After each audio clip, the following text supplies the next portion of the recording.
Saludo ahora al presidente nacional de Coparmex, José Medina Mora. Señor presidente, ¿cómo está? Muy buenas noches, Leonardo, qué gusto saludarte. El gusto es todo nuestro. ¿Qué tema abordamos esta semana? Bueno, con los datos que nos hace favor de entregar Coneval, vemos cómo ha reducido la pobreza, pero no suficiente. Y por otro lado, la pobreza extrema sube, aunque sea marginalmente.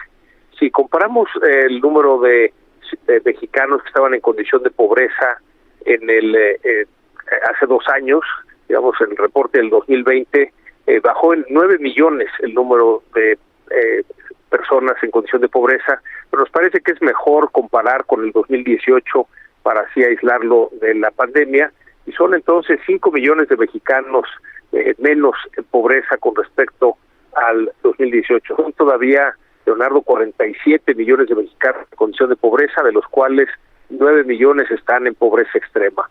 Es interesante que este análisis que hace Coneval establece que la principal fuente de la disminución de la pobreza viene de los incrementos en los salarios.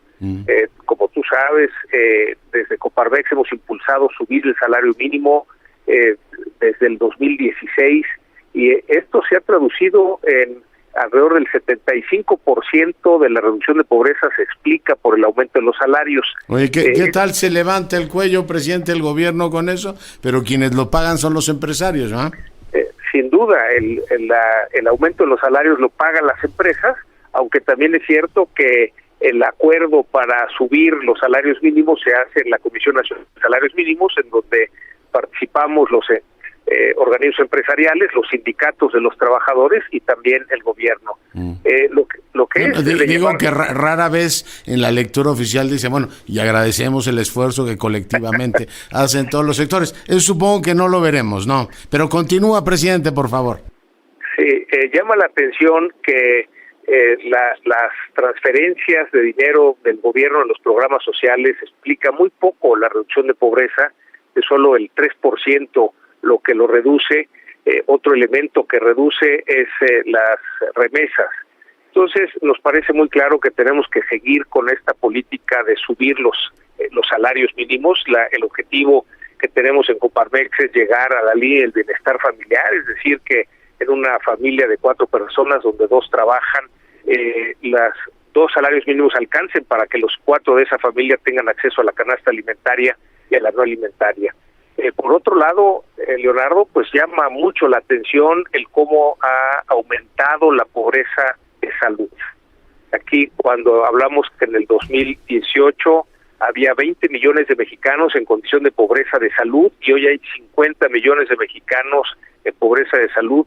Esto se explica principalmente por la cancelación del Seguro Popular, en donde pues pasaron de 20 a 35 millones de mexicanos en pobreza de salud, pero esto ha seguido aumentando. El INSABI no funcionó, ahora estamos esperando que IMSS Bienestar pueda resolverlo. Sin embargo, ya 50 millones de mexicanos en condición de pobreza de salud es algo que es alarmante y que requiere una revisión diferente a cómo llegar el servicio de salud hacia todos los mexicanos. Otra de las carencias que aumenta es la pobreza educativa, en donde pues ahora tenemos un rezago de 4 años comparado con el promedio de los países de la OCDE, en donde, bueno, si queremos educación de calidad, tenemos que invertir en los maestros, tenemos que poner a los alumnos al centro, precisamente para el diseño de los planes de estudio y de los libros de texto, de tal manera que podamos recuperar estos lugares que hemos perdido en la calidad de la educación, Leonardo. Con la fórmula Marx Arriaga seguramente recuperaremos y superaremos a la mismísima Finlandia. Déjeme nada más hacer un apunte, presidente, hablando en serio ya, sin ironías. Cuando uno ve lo que ocurrió en América Latina en los últimos 20 y tantos años, hay periodos en los cuales hay una expansión de la masa salarial, como en México ha ocurrido en estos tiempos, hay transferencias gubernamentales y hay, en el caso de México, remesas históricas. Pero todo esto se vuelve tremendamente frágil cuando viene una crisis externa o interna. En América Latina la tuvimos en el 2008, y esos aumentos son tremendamente frágiles porque no hemos ido por la vía de, uno, aumentar la productividad, creo que seguimos teniendo ahí una agenda pendiente, y segundo, construir un estado de bienestar con finanzas públicas, o sea, que pueda ser sostenible con las finanzas públicas que hoy tenemos. Es decir, es un avance, yo no lo niego, pero es un avance tremendamente precario. Presidente. Sí, creo que lo señalas muy bien, Leonardo. El gran reto que tenemos es subir la productividad. Cuando vemos que a pesar de que trabajamos 23% más horas que el promedio de los países de la OCDE, somos solo el 30% productivos, pues esto nos lleva a que si no mejoramos la productividad, pues de nada va a servir el desarrollo económico del país. Ese es el gran reto que tenemos. Hay mucho que tenemos que hacer en las empresas, sobre todo en la inversión de innovación, pero también es mucho lo que tiene que hacer el gobierno en la disminución de los trámites que cada día van aumentando, van haciendo más difícil a las empresas operar, y esto genera una buena parte de la improductividad de las empresas, Leonardo. Y leyó, supongo, el texto de Gerardo Esquivel cuando recuerda que la entidad donde hay menos pobreza es una de las Baja Californias, la que más tiene es Chiapas, donde hay un enorme, en este caso, gasto social, pero finalmente lo que explica que la gente salga de la pobreza es la generación de riqueza y no una política gubernamental, en este caso asistencial, por masiva que sea, presidente. Sí, parte de la propuesta es que tenemos que cambiar el objetivo de los programas sociales, que en lugar de que sea entregar el dinero, ese sea solo un medio, y el verdadero objetivo es que salgan de la condición de pobreza.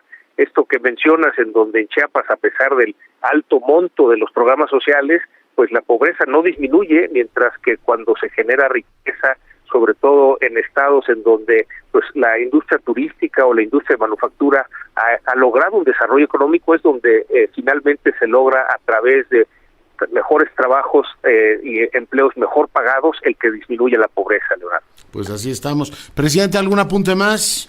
Bueno, pues estaremos atentos en esta parte de la calidad de la educación, con lo que decide la Suprema Corte una vez que ha aceptado esta controversia constitucional del estado de Chihuahua para que no se distribuyan los libros de texto. Insistimos en que necesitamos que se respete la ley, y en ese sentido que se incluya a maestros, alumnos, a los padres de familia y a los expertos para lograr, tanto en el diseño de los planes educativos como en los libros de texto, herramientas que nos ayuden a mejorar la educación. Muy bien, pues presidente, muchas gracias por el enlace. Muy buenas noches. Muy buenas noches y un abrazo para ti y saludo para tu audiencia.